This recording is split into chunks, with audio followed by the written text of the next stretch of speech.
শেখ হাসিনাও পালাবে না, তার কর্মীরাও পালাবে না।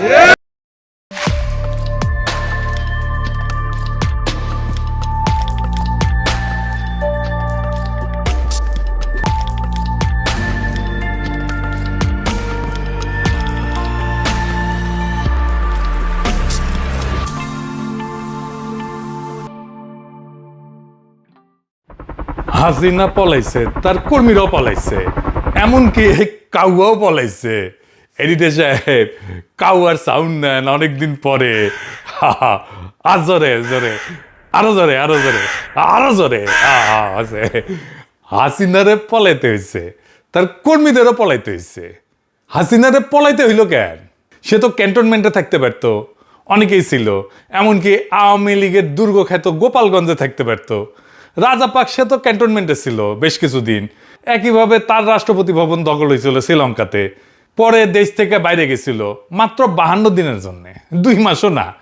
পরে ফিরে আসিছে। হাসিনা 2 বছর ধরে আসে না, হঠাৎ সে দেশে ফিরবে ঘোষণা দিছে রয়টার্সকে দেওয়া এক সাক্ষাৎকারে। কানাডানি বলছে যে আগামী ডিসেম্বরে দলের নেতা কর্মীদের সঙ্গে নিয়ে সে ফিরে আসবে নাকি, আয় নাকি আদালতে আত্মসমর্পণ করবে। হ্যাঁ, আমাকে ফাঁসির হুকুম দিয়েছে, আমাকে একটা মামলা দিয়ে মিথ্যা অনেক শাস্তি দিয়েছে। আমি এটা করি না। আমি বলবো ঠিক আছে, জেলখানা রেডি করেন, ফাঁসির মঞ্চ রেডি করেন, আমি আসছি। তারপর ওর লেসপেন্সার গুলো এক একজন করছে, আমাদেরও কইছে নেত্রী আমরা একসাথে যাব, প্লেন ভাড়া করে নিয়ে আসবে নাকি চার্টার করে। আমরা এখান থেকে লন্ডন থেকেই মানে ইংল্যান্ড থেকেই 10টি চার্টার প্লেন আমরা নিয়ে যেতে চাই। এটা আমাদের নিজস্ব, এটার মানে হলো সবাই কন্ট্রিবিউট করবে। আমাদের যারা নেতাকর্মী প্রত্যেকে তাদের টিকেটের টাকা দিবে এবং আমরা 10টি, তার মানে 220 সিটা, মানে 220 জন একটা প্লেনে যেতে পারবে। আমরা অলরেডি আমাদের এজেন্টদের সাথে কথা বলছি, তারা এটা ওয়ার্কআউট করছে, আমাদেরকে জানাবে এবং এই প্রস্তুতি সম্পন্ন আমরা ইতিমধ্যেই করে ফেলবো। প্রত্যেক জায়গায় আমাদের নেতৃবৃন্দ দায়িত্ব নিচ্ছেন।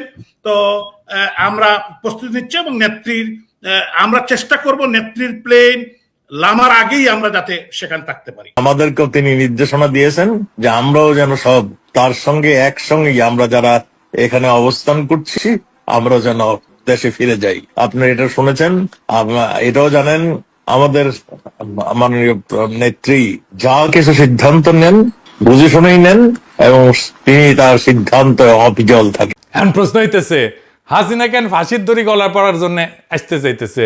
হাসিনা ফিরে আসাটা কি বাস্তবসম্মত? আসলেই কি সে ফিরবে বা চাইলেই কি ফিরতে পারবে? এই বিষয়টা বুঝার আগে ইন্ডিয়া হাসিনারে নিয়ে কি সমস্যায় পড়ছে সেটা একটু বুঝে দেখি। আসেন, আপনি নিজেরে ভারত রাষ্ট্রের জায়গায় বসেন। আপনার কাজ হইতেছে ভারত রাষ্ট্রের স্বার্থ দেখা। এইভাবে চিন্তা করেন, আপনি হাসিনারে নিয়ে কি সিদ্ধান্ত নিতেন? তাহলে প্রথমে দেখতে হবে হাসিনা ইন্ডিয়ার কাছে কি কি লাগে। বাংলাদেশের ভবিষ্যৎ নেতা না, পরবর্তী প্রাইম মিনিস্টার আম্মু না, পরবর্তীতে যে দল ক্ষমতায় আসবে তার নেতা না। ইন্ডিয়া তো বেকুব না, তারা জানে হাসিনা তার দল তার 14 গোষ্ঠী জিন্দেগিতে বাংলাদেশে ক্ষমতা আসতে পারবে না। তাহলে হাসিনারে সে পালবে কেন, রাখবে কেন? হাসিনা আশ্রয় নেওয়ার 1 মাসের মধ্যে আলাপ উঠেছিল হাসিনা ইন্ডিয়ার জন্য একটা কূটনৈতিক মাথা ব্যথা হয়ে উঠেছে, দেখেছেন? আবার হাসিনারে যদি না রাখা হয় তাহলে আবার আরেক সমস্যা। ওইখানেই লিখেছে, ইংরেজি যেহেতু লিখেছে তাহলে ঠিকই লিখেছে, তাই না? এটা বাংলা করলে এরকম হয় যে হাসিনারে যদি না রাখে তাইলে দিল্লি ঘনিষ্ঠ আঞ্চলিক নেতাদের কাছে বার্তা যাবে যে ভারত শেষ পর্যন্ত আপনাকে রক্ষা করবে না। তাহলে ভিন্ন দেশে ইন্ডিয়ার লেসপেন্সার সরকার বা রাজনীতিবিদ আছে, তারা তো আর ফ্রি সার্ভিস দেবে না ইন্ডিয়ারে। মানে ইন্ডিয়া হাসিনাকে রাখার একটাই যুক্তি যে তারে আশ্রয় না দিলে দিল্লি দাস যারা আছে তারা ইন্ডিয়ার উপরে ভরসা পাবে না। আবার উল্টা দিকে হাসিনারে রাখলে বাংলাদেশের সাথে তার সম্পর্ক নষ্ট হইতে থাকবে, বাংলাদেশে ইন্ডিয়া বিরোধী হাওয়া আরো বেশি উঠবে। ইন্ডিয়ার বাস্তব স্বার্থ আছে বাংলাদেশে, তার ব্যবসা আছে, ট্রানজিট আছে, ইন্ডিয়ানরা চাকরি করে বাংলাদেশে, বাংলাদেশিরা যায় ইন্ডিয়াতে শপিং করে, টাকা খরচ করে, চিকিৎসা করে। হাসিনারে দরকার ছিল এইসবের জন্য, হাসিনা চলে গেলেও এইসব তো লাগবেই তার। এই স্বার্থগুলো তো রক্ষিত হবে না। ইন্ডিয়া পড়ছে উভয় সংকটে, মান কিসি পায়। হাসিনাকে রাখাও বিপদ, আবার আওয়ামী লীগকে পুনরায় সক্রিয় করাও সম্ভব না। ইন্ডিয়া মূলত এই 2টা সমস্যার সমাধানের চেষ্টা করতেছে, কিন্তু তার খাতে কার্যত ভালো কোনো অপশনও নাই। এই কারণে নানা ধরনের চাপ হাসিনারে দিতেছে। আসলে তাকে চাপ দেওয়ারই কথা। এই চাপের মধ্যে হয়তো অসহায় হইয়া বেপরোয়া হইয়া শেখ হাসিনা এই সমস্ত আউল ফাউল কথাবার্তা কইতেছে। এই ধরনের কথাবার্তা বলার মধ্যে দিয়ে অবশ্য ইন্ডিয়াও পরীক্ষা করার চেষ্টা করছে যে কতটুকু সে পারে আরেকবার দেখে নেওয়ার জন্য। আমি মনে করি না ইন্ডিয়া যদি সত্যিকার অর্থে সুস্থিরভাবে কৌশলগত দিক বিবেচনা করে একটা পরিকল্পনা সাজায়, তাতে শেখ হাসিনাকে রেখা কিছু করা এবং শেখ হাসিনাকে দিল্লিতে রেখা এইভাবে কথাবার্তা বলতে দিয়াও খুব বড় কিছু অর্জন করা সম্ভব বলে আমি মনে করি না। ইন্ডিয়া শেখ হাসিনাকে অনিবার্য বলে মনে করে না, আসলেই তাই। শেখ হাসিনা ইন্ডিয়ার জন্য অনিবার্য না, অপরিহার্য না। হাসিনাকে অনাবশ্যক করে দেওয়ার চেষ্টা ইন্ডিয়া আগেও করেছে, সক্রিয়ভাবে করছে, ফাইনালি এক্সিকিউট করতে পারে নাই। কংগ্রেস ছিল সেই উদ্যোগ, আজকালকার চ্যানেলরা হয়তো সেই ইতিহাস জানে না। আসেন সেটা দেখি। শেখ হাসিনা যে তাদের কাছে অনিবার্য না, অত্যাবশ্যকীয় না, অপরিহার্য না, এই ভাবনাটা নতুন না। এটা 2008 সালে এরকম একটা পরীক্ষা নিরীক্ষা তারা করছিল। তখন র্যাটস দিয়া সংস্কারপন্থী আওয়ামী লীগকে জন্ম দেওয়ার চেষ্টা করে ইন্ডিয়াই করেছিল এটা। র্যাটস মানে জানেন তো, RATS, রাজ্জাক, আমু, তোফায়েল আর সুরঞ্জিত, এই 4 জনের নামের প্রথম অক্ষর দিয়া র্যাটস। এরাই আওয়ামী লীগ ভাঙতে চাইছিল, সেটা ব্যর্থ হয়েছিল। এটার পিছনে কৃতিত্ব শেখ হাসিনার না, তৎকালীন এই ফখরুদ্দিন মঈনুদ্দিন সরকার জনরোষে পড়ছিল, তাদের উপরে মানুষের আস্থা চলে গেছিল এবং নির্বাচন দিতে বাধ্য হয়েছিল। এই পরিপ্রেক্ষিতে শেখ হাসিনা তখন আবার পুনরায় তার দলের দখল নিতে সক্ষম হয়েছিল। তাছাড়া খবর আসছিল, আজকালকার চ্যানেলরা হয়তো জানেই না যে আগে একই নামে অনেকগুলো দল থাকতো। আবার আওয়ামী লীগ ভেঙে 3টা দল হয়েছিল, আওয়ামী লীগ হাসিনা, আওয়ামী লীগ রাজ্জাক, আওয়ামী লীগ মিজান।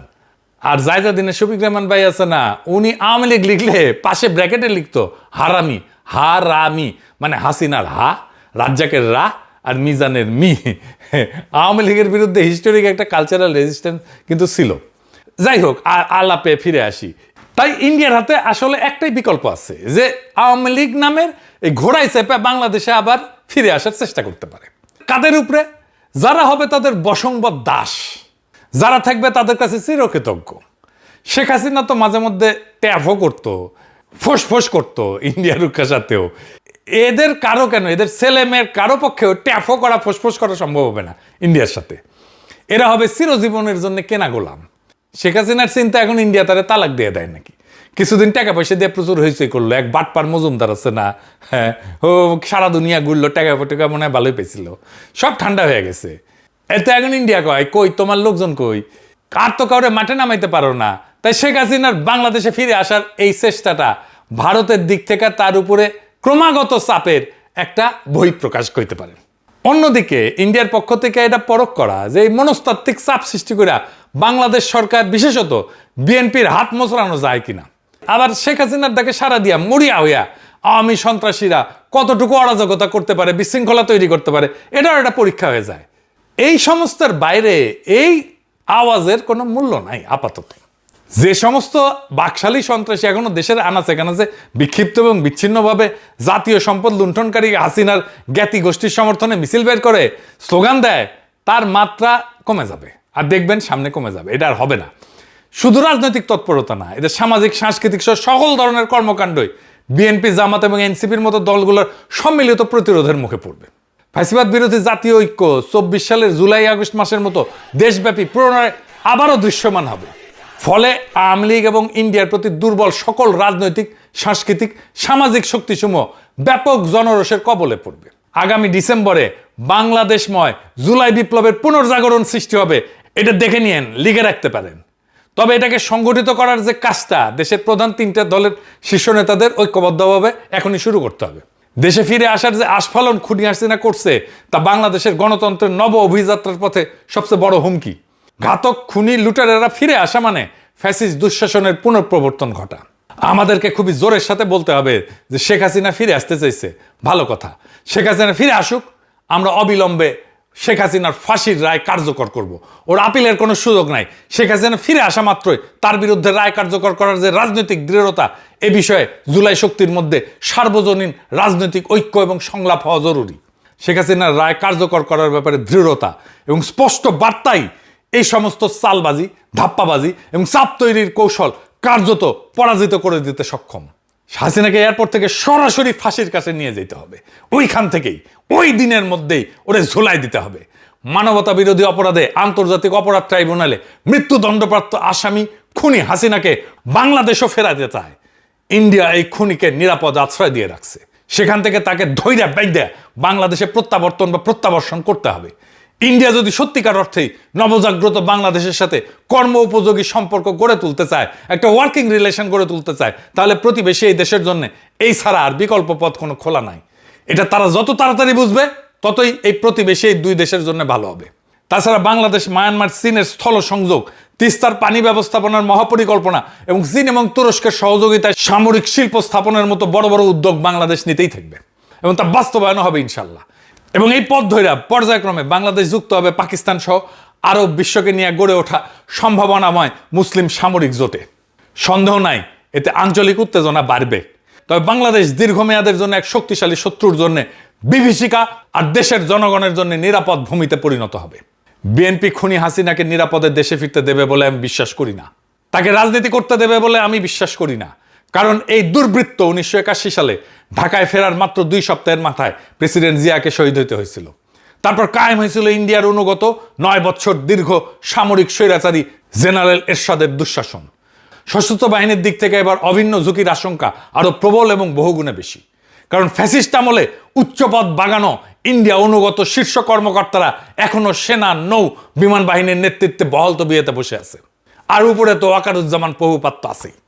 তাছাড়া 91 থেকে 96 এবং 2001 থেকে 2006 মেয়াদে দেশনেত্রী বেগম খালেদা জিয়ার সরকারের শাসনামলে আওয়ামী লীগ এবং তার জোটসঙ্গীরা বিএনপিকে একদিনের জন্য স্বাভাবিক, স্থিতিশীল, শান্তিতে দেশ পরিচালনা করতে দেয়নি। এই সমস্ত অশুভ কার্যক্রম পরিচালনার ক্ষেত্রে বাংলাদেশ বিধ্বংসী এবং গণতন্ত্রের শত্রু এই আওয়ামী লীগ এবং তার সহযোগী দলগুলা সবসময় প্রতিবেশী ইন্ডিয়ার কাছ থেকে সব ধরনের সহযোগিতা পাইছে। এর পরের ইতিহাস বাংলাদেশের জাতীয়তাবাদী শক্তি এবং গণতন্ত্রকামী জনগোষ্ঠীর জন্য ভয়াবহ এবং বর্বরতায় পূর্ণ। দেশবাসী কিভাবে ভুলবে নিষ্ঠুরতা এবং নির্মমতার সেই পাষাণ হৃদয় সীমারের যুগের স্মৃতি?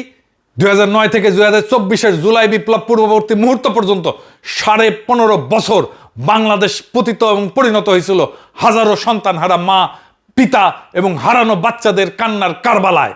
শুধু কি তাই, এই মহান নেত্রী বেগম খালেদা জিয়া এবং শহীদ প্রেসিডেন্ট জিয়াউর রহমানের কনিষ্ঠ পুত্র নির্যাতিত আরাফাত রহমান কোকর দুঃসহ জীবন এবং মর্মান্তিক মৃত্যুর পটভূমিকে মুছে ফেলা যাবে?